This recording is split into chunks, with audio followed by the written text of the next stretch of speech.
गांव के बाहर एक घने जंगल के बीचों बीच एक पुरानी और जर्जर हवेली खड़ी थी। लोग कहते थे कि वहां जाने वाले कभी लौटकर नहीं आते। उस हवेली के बारे में तमाम कहानियां थीं, लेकिन किसी ने कभी सच जानने की हिम्मत नहीं की। एक दिन 4 दोस्त रवि, करण, सीमा और नेहा ने फैसला किया कि वे उस हवेली का सच जानेंगे। शाम ढल चुकी थी और अंधेरा धीरे धीरे जंगल को अपनी आगोश में ले रहा था। हाथ में टॉर्च और दिल में डर के साथ वे हवेली के अंदर घुसे।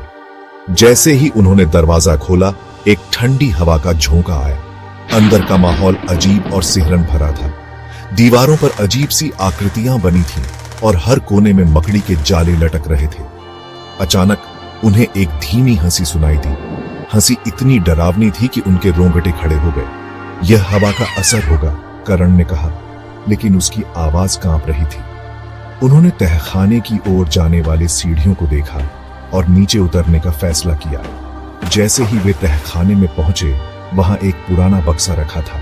नेहा ने डरते डरते बक्सा खोला और अंदर एक पुराना खून से सना दर्पण था। जैसे ही दर्पण को छुआ, कमरे की लाइट्स तेजी से झपकने लगी। दर्पण से एक काली परछाई निकली और हवा में तैरने लगी। तुम लोगों ने मुझे जगा दिया, एक गहरी और भयानक आवाज गूंजी। चारों दोस्त डर के मारे चीखने लगे, लेकिन उनके पैर जैसे जम गए थे। परछाई ने रवि को पकड़ लिया और उसे हवा में उठा दिया। तुम्हें यहां नहीं आना चाहिए था, वह चिल्लाई। करण ने हिम्मत जुटाकर दर्पण को तोड़ने की कोशिश की। जैसे ही दर्पण टूटा, एक जोरदार चीख हवेली में गूंजी और परछाई गायब हो गई।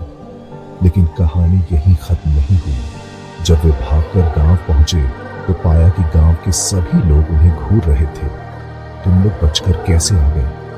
एक बुजुर्ग ने पूछा। नेहा ने कहा, हमने दर्पण तोड़ दिया। बुजुर्ग की आंखें चौड़ी हो गई। दर्पण में बंद आत्मा अब आजाद हो गई है। यह गांव अब सुरक्षित नहीं है। तभी गांव की गलियों में वही डरावनी हंसी गूंज उठी और चारों दोस्तों ने महसूस किया कि उनका पीछा अब हमेशा के लिए शुरू हो चुका है।